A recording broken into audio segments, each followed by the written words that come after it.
Hi everyone, and welcome to today's SQL Office Hour session. So it's a strange world we live in at the moment, a lot of us working from home, but hopefully we'll still be able to help you pass the time and learn a little bit about SQL in this Office Hour session. As always, if you want to have questions, we've got the chat window and question and answer windows.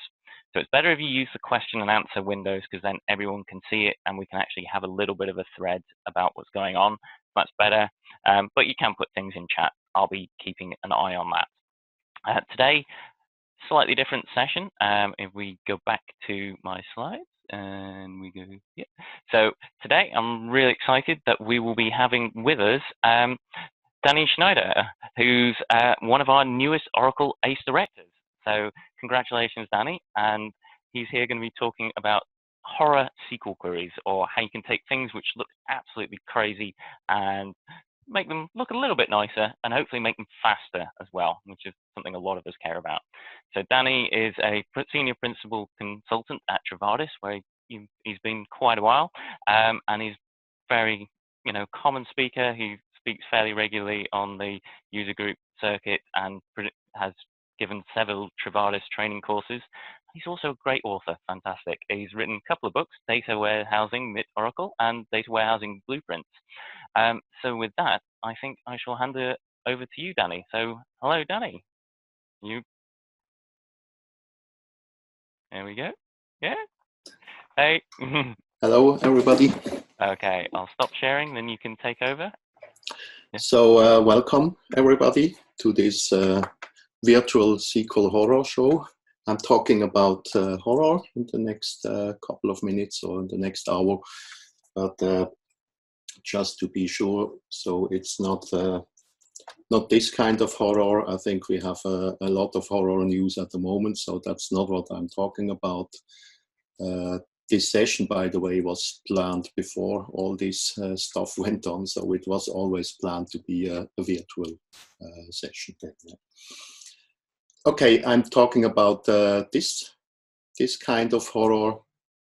So horror SQL statements, that's just a simple example, not the most complex one we will see, but just to give you an impression what horror SQL means. So I often have to do in my job as a consultant, I do performance tuning for customers remotely or on-site, and have to do with all kind of SQL queries that are running too slow, and I'm sure that you will have similar queries or similar complexity in your projects as well. What I will show you are real customer cases, so statements from real projects, which are a bit more complicated than what we usually see in presentations with imp and dept and things like that in trainings or presentations. So I try to explain them in a way that you should see what's going on and how this can be done fast. By the way, because there are real SQL statements from real projects, from real customers, I'm just to be sure, I will not mention any customer names. So if you see a statement that you probably have written for your own or have seen in a project, don't get nervous. So I will not mention any customer names. So if you see a statement that is from you, I will not tell anybody. I'm hoping you haven't got any in mind, Dani. As long as you've not got any. As long as you've not got any of my statements, that's. Yeah, hopefully not. So let's just start with the first example. I call it reduction of complexity. So if you have a complex statement, quite often it helps to reduce this complexity to make it easier to read and also easier for the optimizer to understand what's going on and therefore make it faster. So this was the initial situation. So the statement on the left is the original statement. And after some tuning effort, the statement looked like the one on the right. And as you can see, it has less lines, so therefore it has to be faster. No, just kidding. That's of course not the reason, but in this case, it really was the case that the new statement is slightly different from the original one. If you cannot read it, this has nothing to do that you probably sit on a small laptop screen because you have to work at home and your big screen is still in the office. So even on a big screen, you're not able to read it, I'm pretty sure, but that doesn't matter because I will zoom into the important parts of all the statement. Okay, the query on the left, let's zoom it a little bit. So it contains an inline view. So a select list from an inline view grouped by something.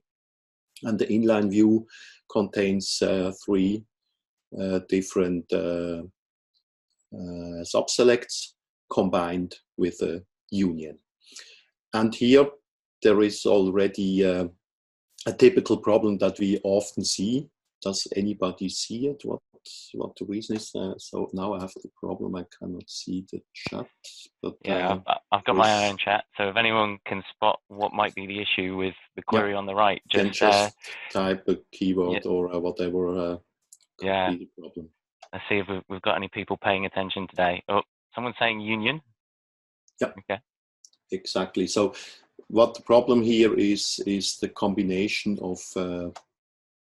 of union and the distinct, because select union select union already does a distinct automatically. If you don't want to have that, you can write the union all. So either we could write select distinct, union all, select distinct, or we just say select union select, and then the distinct or the sort unique in the execution plan will occur then. This is not the issue here, so it's just something, when I see something like this, then yeah, I think, yeah, perhaps the developer of this statement does not all special features of SQL, and then I look a little bit more carefully to the statement at all. The optimizer, by the way, is smart enough to realize that only one sort unique has to be done, so it doesn't matter whether we write a distinct or not, so the result and the execution plan and the response time will be the same. But the problem here is not this one, but the good thing of this statement is when you have such different subselects in a statement, it's quite easy to find the place where most of the time is spent by executing just each separate part of the statement separately. And that's exactly what I did. And then I realized that the first two parts of this inline view went very fast. So the result was here in a few seconds. And the last one, the third part, I stopped it after 2 minutes. The whole statement was running for hours, I guess. 2 hours we saw at the beginning, or 1 hour, I think, something like that. Yeah. So when it didn't return result after 2 minutes, then I know, okay, it seems the problem is in the third part of the statement. So let's zoom into this red part. And what we see here is this select distinct and a list of attributes and some expressions, and then several joins, some left outer joins, and 2 left outer joins to inline views. And they both have the same structure. As you can see here, it's a select from a table where TRDT, I think it's transaction date, where the transaction date is the maximum transaction date from the same table for a particular combination of keys. So it seems that these 2 left outer joins just select the newest version for every key. And that's a typical kind of query we quite often use if you have some historical data, for example, in data warehouses and so on. And of course, you can write it like this, but there is a more elegant way to write such a a statement like so to find out the maximum transaction date for a particular key. Any ideas? If you have an idea, just write it to the chat. So you don't have to write the full SQL statement, but just a hint what it could be, what could help here. Let's see if anyone's. We had quite a few people spot the distinct and union, so it seems like we've got some.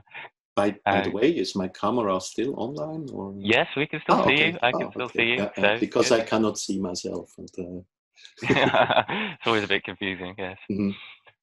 Okay, we've got a comment from Elio Lopez. Store the max in one other table. Still with us, Dani? Yep, so we've got a few comments. So someone's saying store the max in another table. We've got max analytic with keep. That's an interesting one. And a top N with it. Someone not very sure about that. So the typical approach, so to not spend too much time on this, the typical approach is to use analytic functions. So max transaction date over partition by the combination of keys. And that is what I usually do in such a situation. So, and that's what I try to do here. So I started to rewrite these two subqueries with analytical functions. And while doing this, I realized, okay, but which columns do I have to select here for the, where are we? On the select list. Can you see the mouse? We can see the mouse. I got the mouse. And then I realized that there is no attribute neither in the select list nor in the where condition of this statement where we can where we use any of the two inline views that are auto joined here. And then I had to think a little bit about it, because what can happen with a left outer join? So we have different situations. Either the left outer joins returns exactly one row, and in this case, it doesn't change anything in the result set, because when nothing is selected from this left outer join, then there is no need to do this left outer join. If we have no rows returned, because it's an outer join, it still returns one row, but it contains only null values, but they are not displayed in the select list, and therefore there is no need at all. So the third option would be if the left outer join returns more than one row, then of course it would blow up the result set. That means we would have duplicates in the select list, and that's perhaps the reason for the distinct. And therefore, with the distinct, it doesn't change the result at all. So finally, the only thing that I had to do, which didn't change the result, but it changed the response time, is I just skipped or deleted the wrong window. Deleted these left outer joins from the query, and the result was exactly the same, but instead of more than 1 hour, the result was returned in 2 seconds. Okay, that's not what I expected. I thought I had to rewrite the statement, and finally the solution was quite easy. And that's a typical approach that we often have, or probably you also see when you do performance tuning, that if you can reduce the complexity of the statement, it runs much faster. On the other side, and that's the bad side of this kind of performance tuning, when I have to explain the customer what I did, and I say I just deleted 10 lines of code. Here that was not the case, but in other situations, then the customer asked me, but why did you took a whole day or a couple of hours for this when you have just something that you can do in 30 seconds or something like that? But it's not the implementation of the optimization that takes time, but to find the reason, and that was exactly the case here. Okay, here I was quite lucky because I had access to the database and was able with a realistic amount of data, so on the production database, to test all the queries and then see whether the result is the same and what is the effect on the response time. But that's not always the case. Either you have only a small amount of data because you're on the development or on the test database, or even worse, you don't have access to the database at all. That's what I currently have for some of my customers, because I'm not able to go to the customers anymore, or to most of my customers anymore, because we are not able to travel around. But even 2 years ago, I had a similar situation like this. And that this story here I call performance tuning without database access. What does it mean?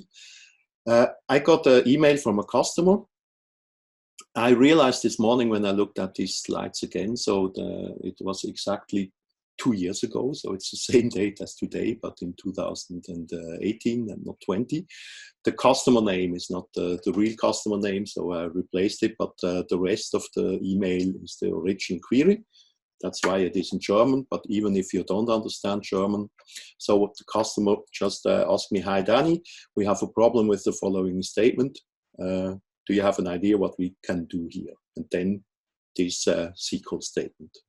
Okay, bad luck for me, because I don't neither know the application nor I have no access to the database, so I don't know about the amount of data, about indexes available on the table, whether it's partitioned, or I don't even know whether this table that is accessed here, there is only one table in the query, is a table or is it a very complex view?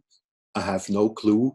And without additional information, it's really impossible to help the customer. And that's what I wrote him back. And then in the next email, I got at least the execution plan. So he sent me a screenshot from Enterprise Manager with the execution plan of this statement still running. And what we can see here is, yeah, the amount of data is quite big. So we see it is really a table which is accessed twice, and that's because a connect by, so a hierarchy query is done on this table. The table contains 155 million rows, and after the connect by we have more than 800 million rows, and that's why it takes quite a long time. So the query is at the moment running for 23 minutes. And still going on, so I don't know how long it will take to finish it. Okay, at least I know that it is a table, but I still have no access to the database. And then I thought, yeah, but if this is really a table, that means the whole complexity is visible in this statement. So I just have to understand what this statement does. And it's not so complicated as the one in the first example. So that's the complete statement. So it's not just a subset of it. And it fits to one PowerPoint slide. That means it cannot be so complicated. And even better, so most of or half of the statement is just a select list with this case statement, which is not the problem. So the real statement is just an inline view here, the red part of the statement, which contains the whole complexity. Has anybody an idea what this statement could return? I hope not. So if you have an idea, then either you develop the statement.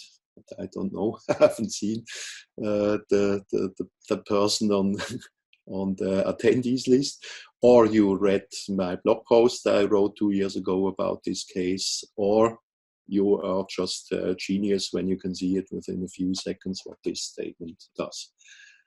At least I was not able to understand it, but if somebody has an idea, just write it. I'm looking at that and I'm struggling to figure out what's going on, other than it's building some kind of hierarchy, right? Yeah, but you should know it, because I remember that you attended this presentation last year at the UK conference. Yeah. Oh, we got a comment coming in. So it looks like it's using a hierarchy query to simulate an ordering. Yeah, it goes in this direction. What it does is it creates an ordered list of one attribute, so of addresses actually in this case, or foreign keys to addresses.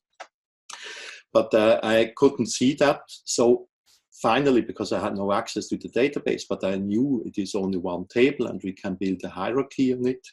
Yeah, a table that I know very well is the M table from the Scott schema. So what I did, I took this statement, replaced the table name with the M table from the Scott demo schema, replaced some of the attribute names, and just run this query. Of course, it was very fast with 14 records. And that was the result. So it returns for every combination of department number and job, the smallest employee number, so the minimum employee number, and then a list of all employees in this department that have this job, and ascending, ordered, and separated by a semicolon. And to get this result, there is a much more elegant way to do that without this connect by and this connect by path and analytic functions. We can do that with one command. Does anybody know which function, which SQL function helps We've got here? some quick people today. Alan's already in with listag. Yeah, you of course. spotted that straight away. Listag, I can't remember in which version of Oracle it was introduced, something around 10 or 11, but it's not brand new. So with listag within group order by employee number, we can produce this list of employee numbers. So the result of this green query on the lower part of the slide returns exactly the same as the more complex query in the upper part. So what was the next step? I took this statement again, replaced back the attribute names and the table name, and sent this query back to the customer with the comment, can you please try this statement on your database and give me feedback whether it returns the same result, because I wasn't sure, because I don't know the data. But as I got from the answer a few days later from the same customer, it's in German again, but from the smileys you see that the customer seems to be happy, and his answer was, we tested your statement, and it's not only much the hell faster, but it also returns the same results. so it seems that it worked, and it worked within a few seconds or minutes. I don't know the details, but they already run it on production and are happy about this. I was also very happy about this feedback from the customer. Of course, it's always good to help the customers and to see them happy, but usually I don't get emails with so many smileys. And in this case, I decided, it took me about 20 minutes to look at this case from remotely. And I decided not to charge these 20 minutes to the customers. So I was so happy about this email. So the next time I saw the customer, I said, yeah, thank you for your lovely mail. And that was really a pleasure for me. And in this case, I was paid by smileys, which is usually not the case, but here it was. Okay, the third example. An expensive attribute that has nothing to do with a daily rate or something like that to do performance tuning. Expensive, I mean in this case that the response time to select one attribute was very high. That was for another customer. They sent me a performance tuning ticket and I had to look into this statement. So it was just one simple query on a view. And the only information I had, beside of which project, which database it was, that this query runs more than 15 minutes. And that was very important for me. a little comment in the ticket. If you remove the column status date in the select, then the query runs in a few seconds, and 7 seconds here in the production database. That's interesting. But we already see here from the, when the table starts with VW, it looks like a view, and actually it is a view, otherwise it would be impossible to have more than 15 minutes of response time unless the table is very big. But in this case, it was a view and a rather complex view. So what you see here is the view definition. Perhaps you cannot read all the details, it doesn't matter. Important is just the red part of the view, and that's the calculation of this column status date. So let's zoom into this one. And that looks, yeah, a bit strange for me. So they do a select from a table called request, question, answer, whatever, and then the decode, depending on a column lifecycle description from another stage table, a lifecycle stage. They say if this, UID, no, they join with the UID, and then if the description is approved, then we select from a third table a question UID, and that's the join key. So the join column to join it with the stage table. And depending on the description, we have a total of 12 distinct possibilities, where we select just a different UID to join to this table, depending on a text on this stage table. So the whole decode statement is nothing else than a mapping between a lifecycle description, whatever they mean with this, with a question UID that we do a lookup on the other table. And for this, we don't need a join condition with a decode or something similar to that. We can write this in a different way.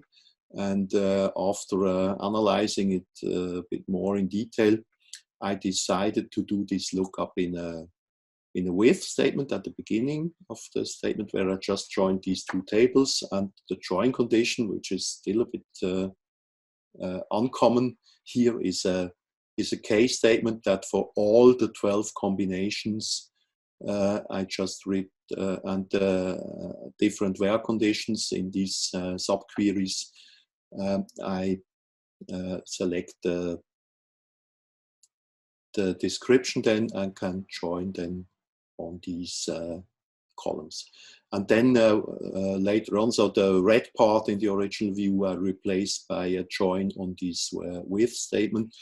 And finally, without going into details, it's too complex to explain it in 5 minutes, the query was much faster. So the original query was running on the test database where I did my tests, 18 minutes. The rewritten query 20 seconds, so about 60 times faster. Not as fast as if I comment out the status date, which is 14 seconds, so still a bit faster. So this query has some overhead, but this overhead has to be done only once, and then it can be used later then in the view. And that's quite typical that rewriting the statement, when you rewrite it, you have not a benefit of 10% or a few seconds faster or things like that. But here it is really much faster. So from minutes to seconds, or as in the previous example, even from hours to seconds. So that's quite common, and that's one of the reasons why I really like to do this kind of performance tuning.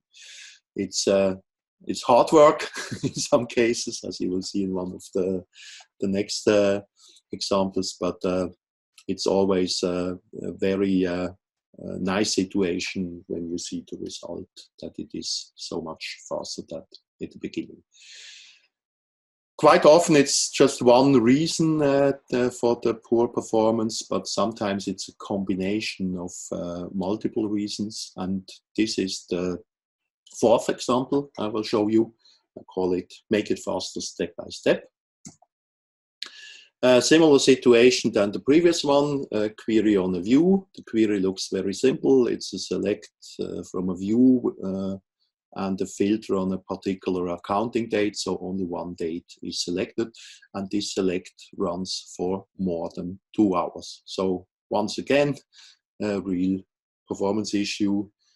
So if you're waiting for the results, then yeah, you have to drink many cups of coffee to wait until the result is here. So 2 hours is definitely too long. Okay. Yeah, what do we do here? Perhaps it's a good idea to look at the view definition. I'm a bit scared after the previous example how the view will look, whether we still have some horror in the view. Yeah, not really. So the view doesn't look so complex. It starts with a with statement, so with a subquery factoring clause that goes to another view, and then from this view, we have 10 times a select on this inner view here, combined with union all. Here, by the way, with union all, not with union. And the only difference between these selects is they select, depending on a particular rating agency, they select different columns of this view. And that is done 10 times. That means if this view here is slow, it is 10 times slower when it has to be accessed 10 times. And to avoid that, the customer or the developer of this view inserted this materialized hint. And the materialized hint, which is, by the way, undocumented. I didn't know that for years, but it's an undocumented hint, which means that the optimizer would optimize this with statement, this subquery, not as an inline view as usual, but it is executed only once, stored in a temporary table, and then the temporary table is accessed here 10 times. And that's what we see in the execution plan.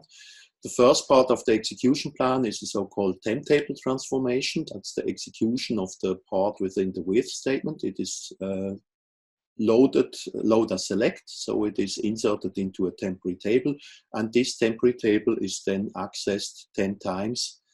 The temporary table contains 36,000 rows, and 10 times a full table scan on these 36,000 rows.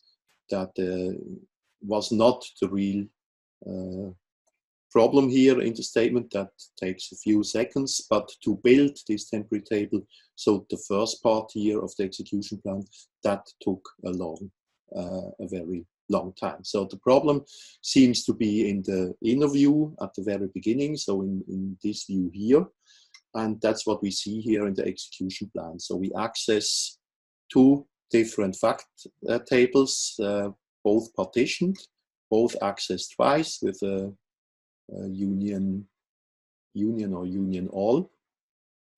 But in the first case, the fact journal table does a partition range all. They have daily partitions. That means more than 700 partitions at this time have to be read with a full table scan, although we are only interested in a subset of the data.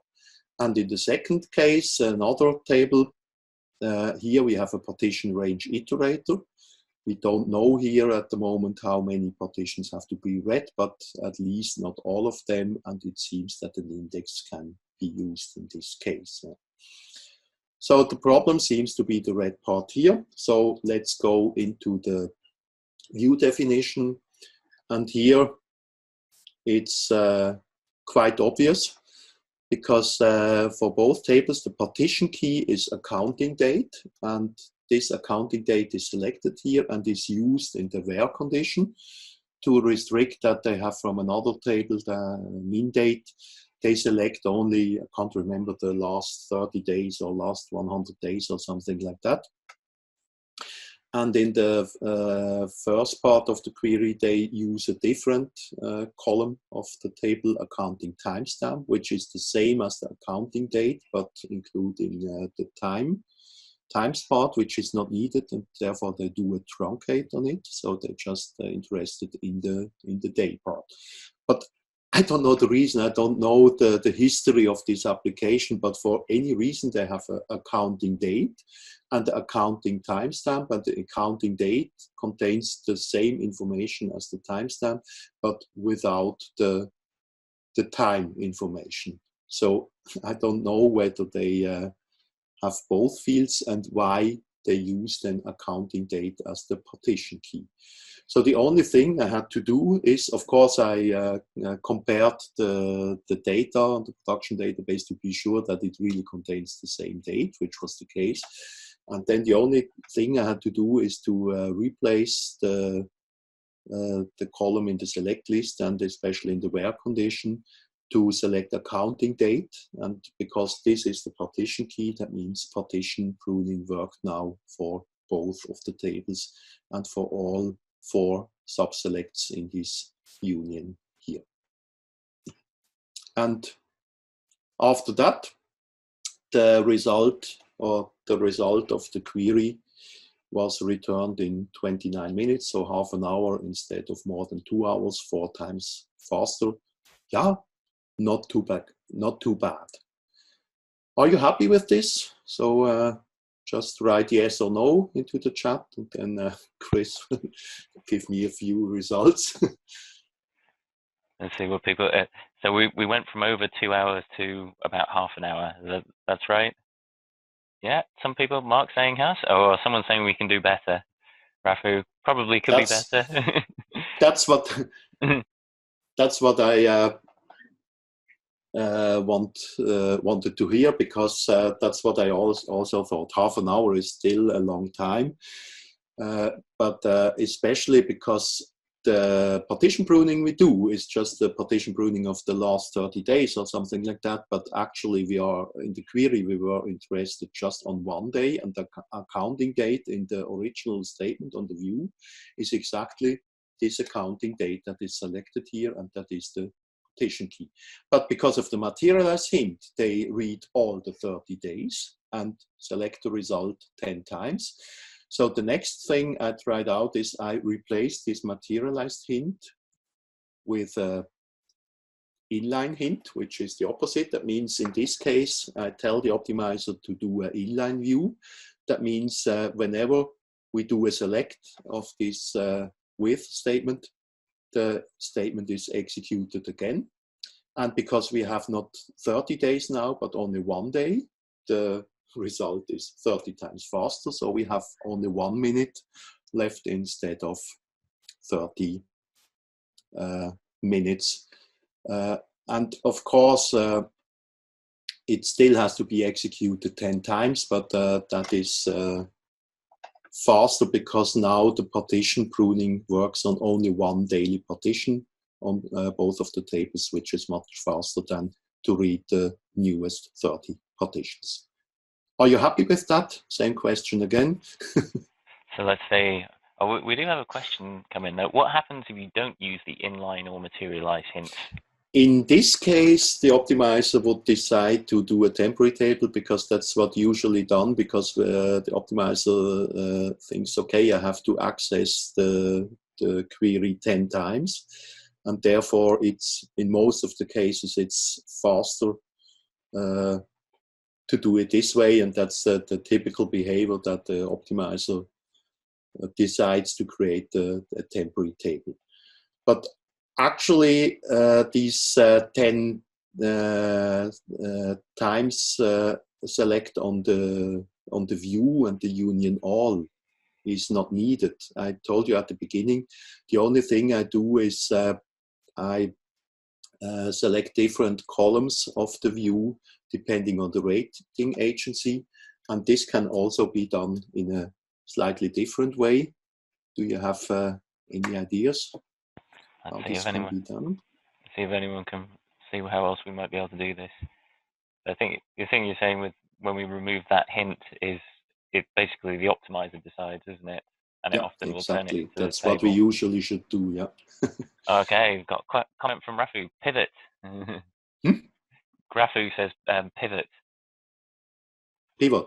Pivot. Is that Yeah. what you look?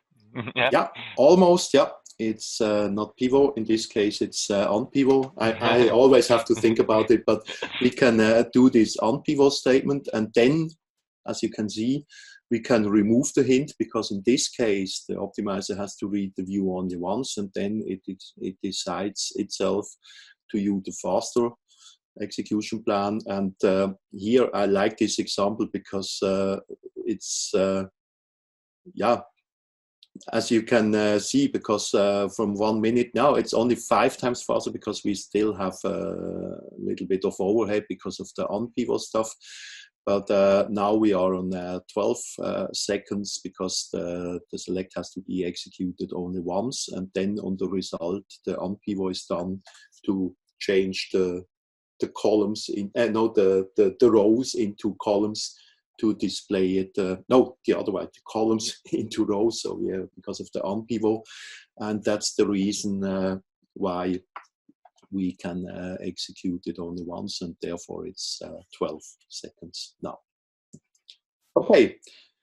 So 2 hours at the beginning, then with changing the query of the interview to allow partition pruning, it went down to half an hour. Then with the inline hint, it went to 1 minute, and now we are on 12 seconds. I don't ask the question again. Otherwise, if somebody says I'm still not happy, then I have to work more on this query. But I think 12 seconds instead of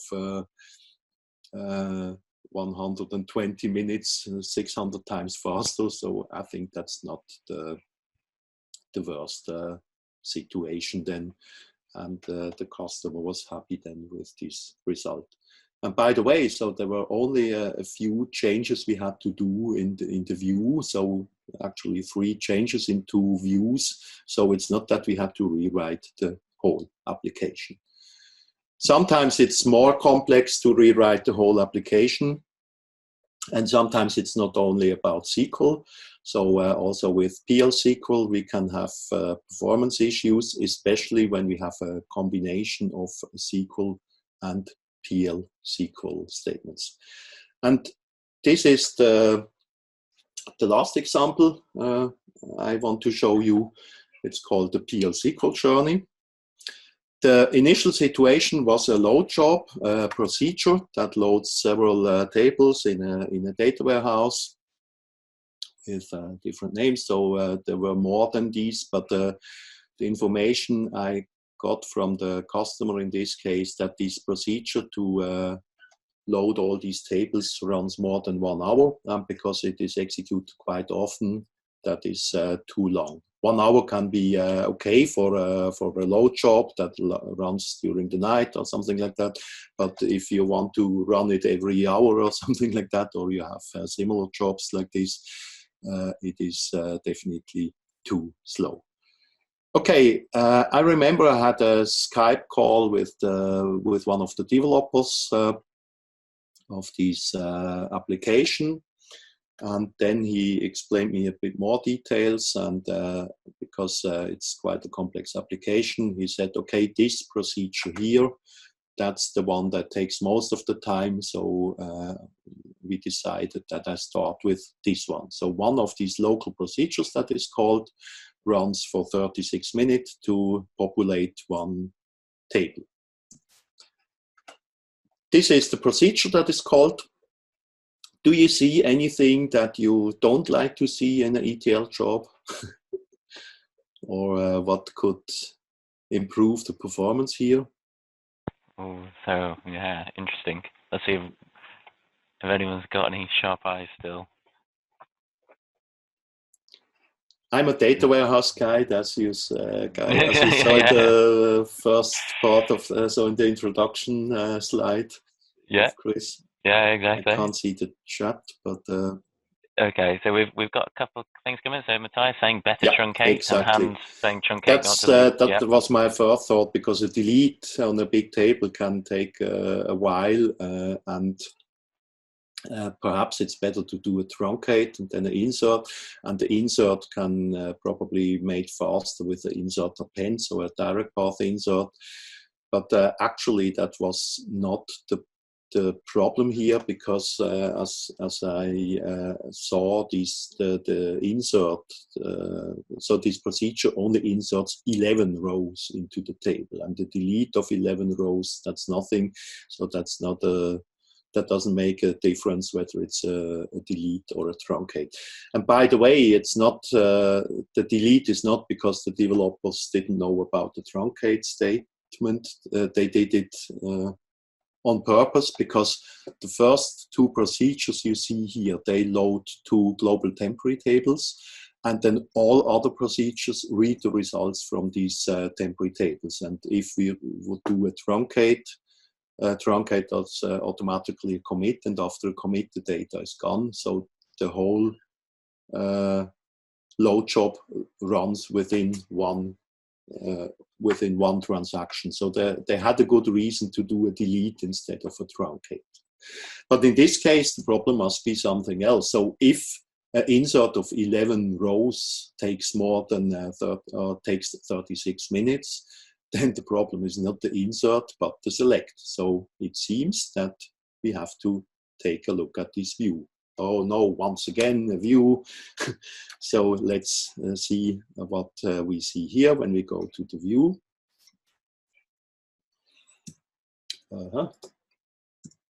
Oops. Once again, quite a complex view. But here we don't have to think about all the details. So the interesting part of the views are just these little red parts that you see in the view definition. Everything that is red here is a PL/SQL call. So a call of a PL/SQL function that is used within the SQL statement, which is very practical in some situations. But these PL/SQL function calls means for every call you have a context switch between SQL and PL/SQL, which takes some time, and this has to be done for every row that is returned by the query, or in this case by the view. And even worse, if the view, if the functions contain other SQL statements, that would mean that's a kind of hard-coded nested loops.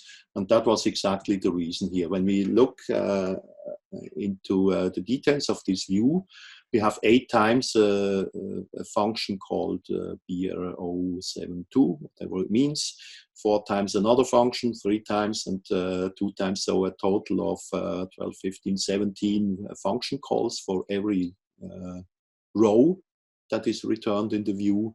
And so I have to look at all these functions again. So let's start with the first one. And the first function, as I thought at the beginning, so my fear was not, so it was quite realistic. The function really does select on this temporary table and selects one line depending on these 4 input parameters. It returns one line with a select into. No, it does a select count into. And it can be that it returns more than one line, and that's exactly the purpose of this function, to find out whether we have duplicates or not. If it returns exactly one line, then we return a 1, and otherwise we return a 2. And that's the only the only purpose of this function is to find out, do we have one or more columns returned for this combination of input parameters. Sorry about that, and if the developers are in this session now or see it later on YouTube, perhaps it's not the best idea to do something like something simple like that with a PL SQL function. This can be rewritten with a simple case statement that you say case count distinct lopcodes of the same select we have here, over partition by these 4 input parameters. When we have a 1, then let's return a 1, otherwise a 2. And that's exactly the same logic. And the second function as well, that's even more complicated. It calls other local functions, which input parameters that are other local functions. So there are really dozens or hundreds of PL SQL functions, and always with a logic like this. So in this case, we have 2 cursor definitions, and then the inner function also does, so both of these cursors go to the same temporary table as well. And the only logic is we do explicit cursor on the first one. If it returns something, then we return, so we have the coverage type. If it is null, we do the same on the second cursor. And then we have a if then else, which returns for basic a 0 and for additional a 1. And this can also be rewritten in a similar way to the case statement. And only for the 2, that's only the 2 first function calls I showed you, and I haven't showed you the detailed functions that are part of this query. So there are 11 other functions in this view, and there's only one procedure that we look at this. And that was the moment where I was quite frustrated. So I remember this day, it was I think in springtime, end of May. Last year, I was sitting on the balcony, as I often do. I also was sitting on the balcony before this session today, but now I'm inside because of the better sound quality. I was sitting on the balcony and very frustrated because I realized, oops, I think to really solve this performance issue, there are dozens or hundreds of PL SQL functions that have to be rewritten to SQL statements. And it's definitely not a good idea to have a PL SQL function that calls in a SQL query, and the function calls another query that calls other PL SQL functions, and so on. So performance tuning on a Friday afternoon, and a good example for this presentation, which I was preparing also in this time period. About 1 hour later, there was another comment on Twitter about my tweet from Stephen Feuerstein. I'm sure that all of you know him, and when he says it's not a good advice to use PL SQL functions for all this, then I think we all agree with him. So he mentioned that it's we don't only have the performance issues and the high number of context switching, it can also give problems for read consistency, which was not the case here because the data from the temporary table is not changed here, but it seems to be it can also be a problem. So rewriting it to SQL is definitely a good approach. It's funny, I see on my iPad next to me, since I started to show this slide with this tweet, I have 3 new followers on Twitter. Welcome. Fantastic. Okay, so what is the solution now? I created the additional procedure just as a temporary solution, where I took the temporary table and replaced the function calls with these 2 parts. So the green is the first function I showed you, the blue is the second one. We have to do some left outer joins to simulate these cursor definitions, and then the result, so the queries I select, I call the same as the function, and in the original query, I just replace the function calls with these function attributes. Then the developer later included this in the original statement, and that was also what he has to do. So in this case, so we replaced these 36 minutes to 4 seconds, and there is an additional overhead of 3 seconds to build this additional temporary table, but 7 seconds instead of 36 minutes. That's still a benefit. But that is only one part of the query. The show goes on, so there are other procedures. So the next one is here 12 minutes, and then 4 minutes. Even this part contains a lot of function calls. And that was the time where I told the customer, so yeah, actually, I think I can close the ticket, do it yourself. And I was really surprised. So a few weeks or months later, I opened a new ticket with some detailed questions.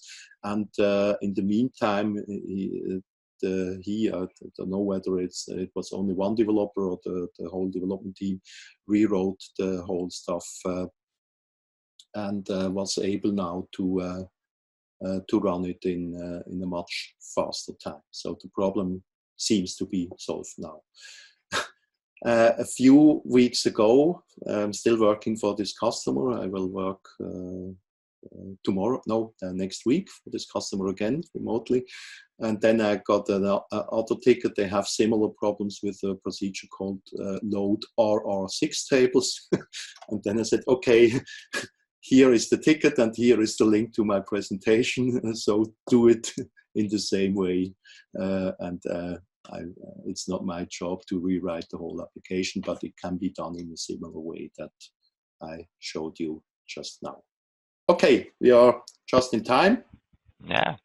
Let's come to the summary. Each case is differently, but as you can see, performance tuning is really hard work, but if it helps, it's very effective. So we have massive performance improvements. So not from 2 hours to 1.5 hours, but from hours to seconds, or from minutes to seconds, or things like that. So it's really, it helps. But of course, I went through the slides quite fast, and most of these cases, except the smiley one, but most of these cases, it took me a whole day or even a couple of days or weeks to find a solution. So it's really, you really have to work. It's not just adding a hint or create an index or gather new statistics or things like that. So, but some general rules, what always helps is reduce the complexity of the statement. For example, by filtering the data as soon as possible. The less data that has to be joined, the faster is. Avoid multiple executions of the same stuff. That is especially important. So with the PL SQL calls or things like that. And in general, the easier the statement is to read for us, it is the better. And not only for us, also for the optimizer. So when we have problems to understand what a statement does, it's quite often an indicator that also the optimizer has a hard job to find the best execution plan. Or to summarize it, keep your SQL simple and fast, which is the subtitle of my presentation, and was also the title of a blog post I wrote about one of these cases. And I was able on the CaseCop conference 2 years ago to have a 2 minutes tech talk or a short tech tip with the same message. The easier your SQL statements are, the simpler it is for us to understand, and the faster it runs, because the optimizer has less to do. If you are interested in performance tuning or in data warehouse topics, then go to my blog or follow me on Twitter. So the contact information you find here. And I think especially in the next few weeks, I will have plenty of time to write some new blog posts, and you have probably also more time to read the blog post then. Okay, Okay. thank you for joining, and I give back to Chris. Yeah, I just want to say thank you, Dani. That was great. I think we've had some really positive comments about this. So thank you very much for doing this. I'll just say that I've read a lot of your posts on your blog, and I think they're great. I will add the link to it to this session. So if you, those of you who want to recap and review, we are recording this, and soon, probably be early next week now, we'll have the recording available for you. So we'll put those the recording along with available links on the session. So you just go back to the Ask Tom Office Hours page, and you'll be able to view that information. And in that case, unless you've got any final comments, Dani, anything else to say? Or no, nope. Just stay healthy, and hope to see you after the virus in Yes. a couple of weeks or months or whatever. Yes, fantastic. All right, thank you Okay. all, and Thank you. same. Stay healthy, and see you all soon, hopefully. Okay.